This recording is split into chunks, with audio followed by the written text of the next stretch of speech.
Hey everyone, and welcome to Almost Cancelled. I am Peter, that is Connor, and we are going to talk about Legion, Season 1, Episode 5. It's called Chapter 5, full spoilers for the episode, as always. So, we made some jokes about Sid and David using mind tricks to have sex a couple episodes ago. And sure enough, now that well, at least at the start of the episode, he had more of a grasp on his powers. Yeah. So they had some naughty times, and they seemed to really enjoy that. My favourite part of the whole thing was their weird kind of arrogance isn't the right word, but they had this weird attitude for the scenes like after the first time they shared like sort of dream sex world together. Yeah, it was mostly Sid with Melanie and stuff like that. Yeah, they had this weird like teenagers who have just like fallen in love for the first time, so they think the rest of the world sucks and it's all about them. Yeah. It had that kind of feel to it, but it was working for me, especially the scene in the elevator when she comes in and like, this beat starts kicking in when they're talking about the plan, which is just before the second time they go back into Dreamland and I think the first time they didn't actually have sex. The first time they just touched and kissed or whatever, but Yeah. because the second time it leads to the story about how she did have sex once before. Because you think she wouldn't have been able to, given her. Which is why he says, "Oh, was that your first Yeah. time?" And she tells the story about how, no, technically there was another time. Fancy Someone else's body, but Well, it started in someone else's well, body. yeah, exactly. By the time it finished, there wasn't someone else's body.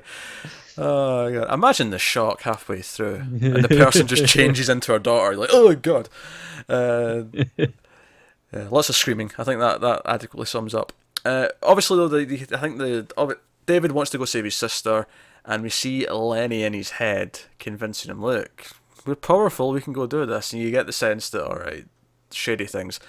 And at least there's two fantastic sequences in this episode that are both very horror movie-esque, Yeah.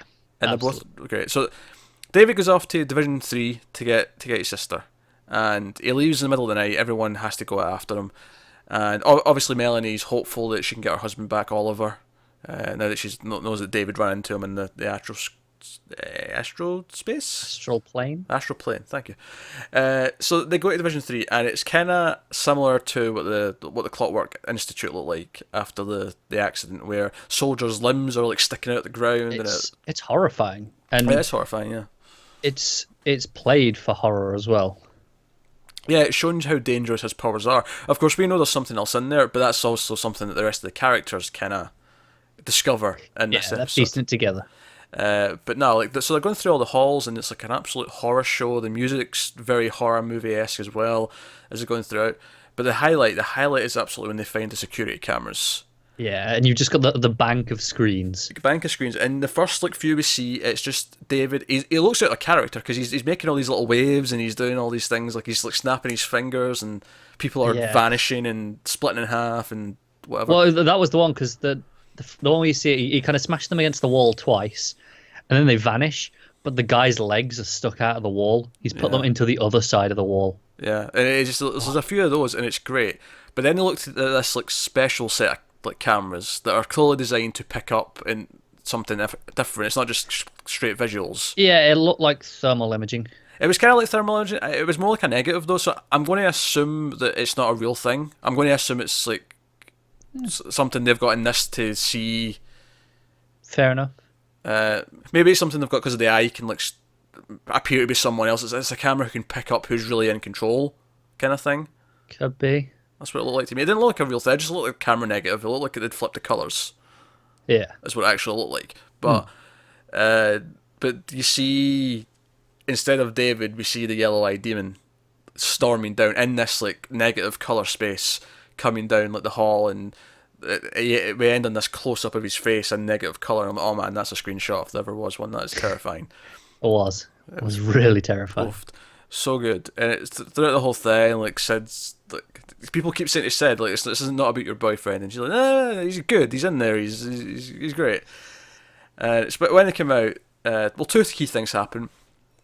One, David telepathically communicates with Sid back into the place, and she gets a sense of where he's went to. She's went to the old house, his old house, Yes. with his sister. But the other thing that happens is Carrie calls him, and he's like, right, I've been figuring this out. And of course, Carrie we find out that Kerry did not die, she was badly injured, and if he absorbs her while she's injured, he will also feel the injury. So they wait long enough, and then he absorbs her, and then he gets all the injuries that she had, because his face gets all beat up. Yeah. And also, I don't know if we knew before now that they could talk to each other while she was inside them. That may be a new thing. I can't remember it. It was something I kind of just assumed, so that he'd know that they'd know when to let her out. It's fair enough though.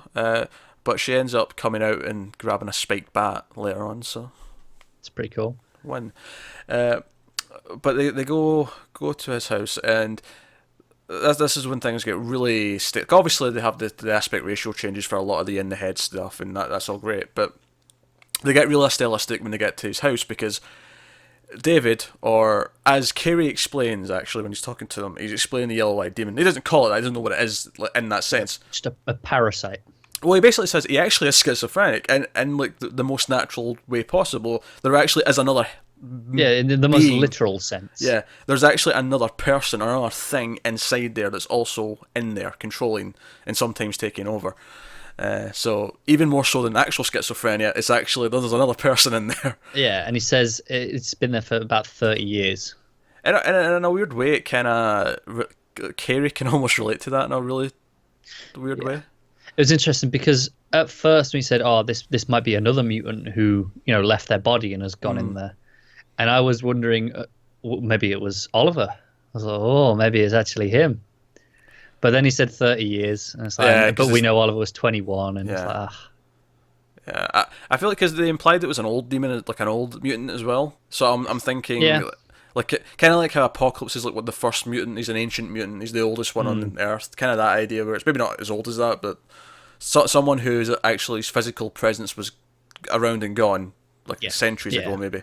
I don't know. I'm just guessing. I don't know much about the Shadow King. Comic readers will probably have answers to all this, but I'm fine not knowing.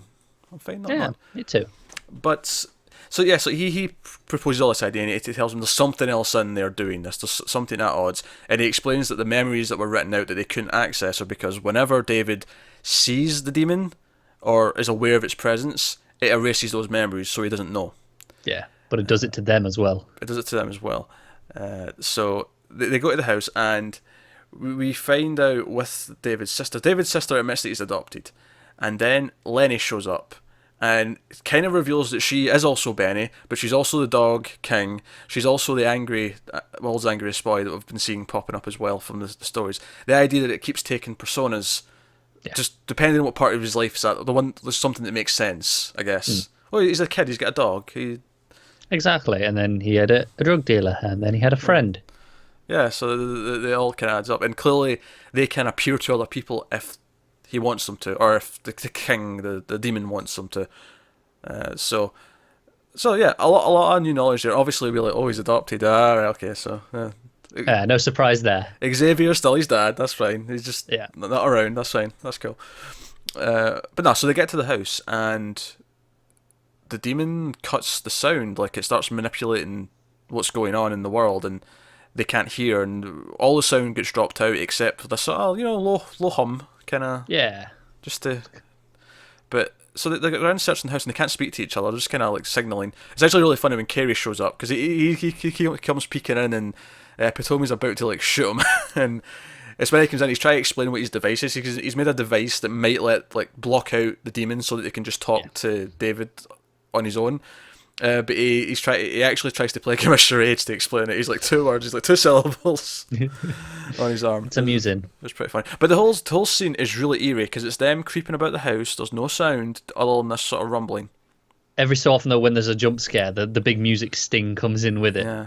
In fact, that was one of my favourite music stings in the episode was before this. It's when they're leaving Division 3 and the camera just stays there for a while. I'm like, alright, someone's going to walk back or someone's walking out of frame. Yeah. And then it's the eye who walks into frame, and then this horror movie sting plays, and it's like, yeah, come on. Yeah. It's so stylized. I'm loving the way they put this show together. Yeah, definitely. It's just got it oozes style. It knows exactly what it's doing at every shot. I mean, it's half the show. I mean, if you took away the style, if you shot this just by the numbers, it would lose a lot of what makes it special. Oh, definitely. So I think that's important. But again, because David, in a weird way, is kind of the villain right now. Yeah. It gives everyone else a chance. I feel like I'm getting to know the relationships with Potomi and the others more. Sid as a character on her own, we definitely learn more about her in this episode. I feel like they're really becoming the normal people that I can relate to more, because we can't relate to David. David's just too big and Yeah, out that there. was the thing. Because in the first episode, David was all we had, and everything was weird and strange and fractured and jumbled. And now now it's like, okay, we get what his mindset is. Now we can actually relate to these other people in a more regular fashion and experience the story more naturally in that sense. We have solid ground to stand on, as opposed to Yeah, the first episode where it felt like we were floating in space and just been like, can't get a sense of direction, and we're looking around. exactly. So, no, that's all very good. And the first time noise actually comes back in, the first time sound actually comes in, is when Lenny jumps behind Sid and says, like, hello or whatever. That sting is fantastic. And it properly, like, hits you because you've not had any dialogue or sound properly for a good, like, 2-3 minutes by this point. Yeah, it's a good couple of minutes with just that hum. And she jumps in, and she still messes with things, though. She's still stopping her from speaking properly, and things are weird. But no, so basically, the eye's in the house. The eye's been following them, as we've seen, and he comes in with the gun, and he's about to shoot David, and Sid jumps in front of him. And the cliffhanger we have at the end of the episode is that David pulls. She quickly, as she's jumping, she says, "David, pull me into the world, the dream world." Yeah. And then when she's in there, we get again another great horror sequence where the yellow-eyed demon actually comes out the red room. I love all those red lights. Yeah, it's just simple symbolism, and it just works. Red, evil. It doesn't need to be any more complicated than that. And then David freezes because the demon takes over and starts chasing her around. He just walks like. And do you know what I love about his design? He's got like a suit on, but it's like tattered and like burned, but it's like a tie. He's got a tie on. Yeah, like quite dapper in a post-apocalyptic kind of way. You can see it during the one on the security footage as well, with all the sleeves all just ripped and in tatters. It's like, it's such a cool look.